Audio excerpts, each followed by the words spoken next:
第355章萧家变故。两人在距离乌坦城之外不远处降落而下，落地后，萧炎并未再理会身旁的美杜莎女王，脸色有些阴沉地对着那大开的城门快步行去。行进城门，萧炎抬头瞟了一眼那城门上方硕大的乌坦城3个大字，不由得停下脚步，望着那隐隐顺着城门通道传出来的鼎沸人声，轻吐了一口气，自言自语地喃喃道：乌坦城，我萧炎终于是又回来了。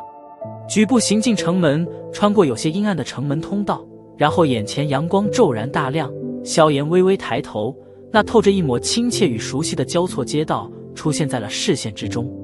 2年了，也没变多少啊，轻声笑了笑，归家的那股淡淡温情让得萧炎脸庞上的阴沉淡了一些，偏头望了一眼不急不缓地跟在身后的美杜莎女王，然后转过头来，抬脚